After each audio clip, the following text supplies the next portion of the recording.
Salut tout le monde, c'est Raito, on se retrouve pour le résumé complet du chapitre 1095 de One Piece. On a ici un chapitre légendaire. En tout cas, on va commencer le résumé. N'hésite pas à liker un maximum la vidéo et à t'abonner pour me soutenir, pour soutenir la chaîne. Et si t'es fan de One Piece, on en parle ici à chaque fois, à chaque chapitre. En tout cas, let's go. Après, n'oubliez pas, c'est un résumé complet et non une review. Donc, il n'y aura pas trop mon avis, mais je vais aller direct à l'essentiel. Chapitre 1095, un monde qui ne vaut pas la peine d'être vécu. On va avoir beaucoup d'infos sur le flashback de God Valley. Mais le chapitre commence avec les vice-amiraux qui veulent aller aider Saturne, sauf que clairement, Saturne leur dit de ne pas s'approcher et il leur ordonne de se retirer. Et en plus de ça, il dit clairement qu'il aurait pu esquiver facilement l'attaque de Bonnet s'il l'avait voulu, et il va retirer l'épée de son corps et au final le sang va juste disparaître. On a également Saturne qui va attaquer Bonnet et Sanji, et bon voilà, Bonnet et Sanji vont juste saigner au niveau de la tête, mais leur tête ne va pas exploser comme le gars de la marine qu'on avait vu la dernière fois.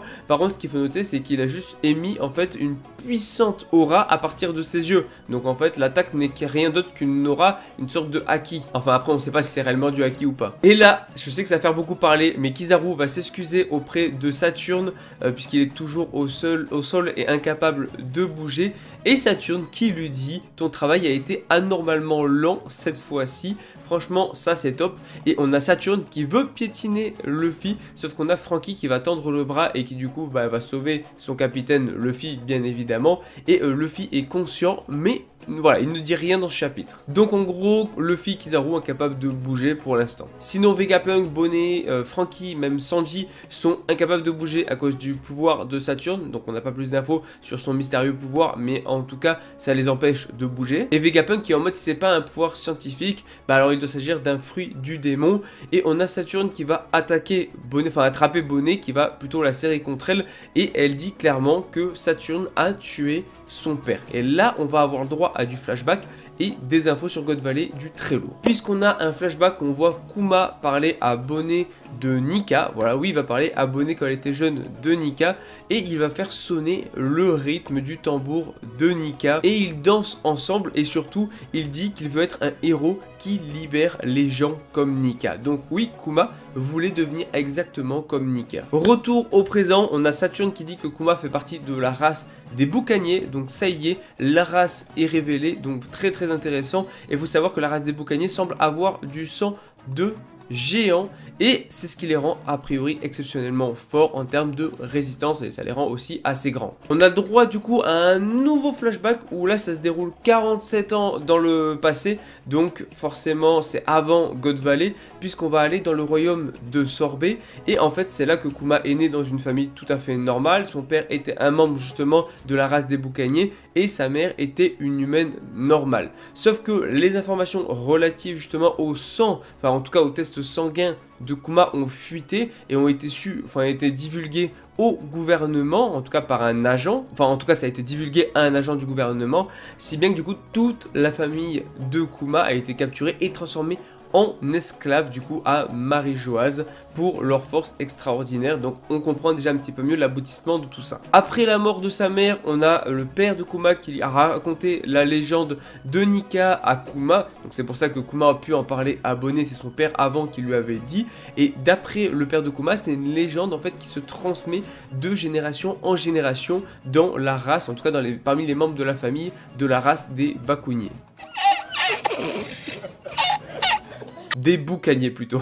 Et le père de Kuma va imiter les tambours de Nika et il commence du coup à danser, sauf que d'un coup on va avoir un des dragons célestes qui va tirer une balle dans la tête du père de Kuma qui va se faire abattre directement, tout simplement parce qu'il faisait trop de bruit. Ensuite on va repartir dans un flashback, donc 38 ans avant le présent, soit à l'époque de God Valley, où on va avoir un maître de cérémonie, donc ou dragon céleste, qui va expliquer que tous les 3 ans ils organisent clairement un tournoi, c'est une dinguerie. Oui, les Tenryubito descendent de Marie-Joase, de leur terre sacrée, et ils organisent un jeu de chasse à l'homme où justement ils vont prendre une île qui ne leur appartient pas, qui n'appartient pas au gouvernement. Les Tenryubito vont libérer les esclaves qu'ils jugent en tout cas inutiles sur l'île et ils vont éliminer en même temps les habitants de cette île là. Donc en gros c'est une chasse à l'homme où ils vont éliminer à la fois les esclaves qu'ils ont libérés et les habitants qui étaient déjà sur l'île. Et après tout ça, le gouvernement forcément s'approprie l'île. Donc ça a lieu tous les 3 ans, donc ce n'est pas la première fois que ça a eu lieu à God Valley, ça avait sûrement déjà eu lieu avant, et ça a peut-être eu lieu après, et donc du coup ce serait intéressant de voir les îles que peut-être le gouvernement aurait prises sous son contrôle, à cause de ça. En l'occurrence, l'île choisie, c'est God Valley, en plus de ça, ça se situe à West Blue, apparemment, donc déjà on a cette info-là, et c'est une terre qui avait de nombreuses ressources et tout, et qui carrément utilisait le mot Dieu dans son nom, puisque c'est God Valley, donc la vallée de Dieu, et le roi de God Valley a tenté en tout cas d'empêcher ça, de les arrêter, mais forcément il n'a rien pu faire et il a été arrêté par Saint Garling Figarland. À ce moment-là, le jeu n'avait pas encore commencé, mais Garling est celui que en tout cas les Tenryubito avaient jugé ou attendaient de le voir devenir en tout cas le champion. Donc on va avoir un peu son apparence qui ressemble pas mal à celle de Shanks, donc il n'a pas de barbe, mais avec toujours des cheveux en demi-lune, et donc du coup juste une coupe différente, mais assez proche de Shanks. Saturn était également à God Valley, et il a exactement la même apparence que maintenant, ce qui est bizarre, puisque c'était quand même il y a 38 ans, donc ça c'est sûrement lié à son fruit du démon, bon on verra dans la review, voilà, j'en parlerai plus en détail, mais Saturn reçoit du coup les informations selon lesquelles un esclave, enfin l'enfant esclave Boucanier en tout cas, qui s'est échappé, a été capturé. Puisque dans la dernière page du chapitre, on voit que Kuma est traîné du coup dans le champ par d'autres esclaves, donc cette partie-là on l'avait déjà vu dans le flashback de Bonnet, et donc il y a 2 ombres qui sont apparues, et là c'est super intéressant, puisqu'on a une première ombre qui va dire ne bougez pas, vous devez être les boucaniers, la star de ce spectacle, je vois ce qu'ils veulent dire, vous êtes vraiment énorme, et on dit que effectivement que le sang des géants coule en eux, puisqu'ils ont a priori une partie de sang des géants.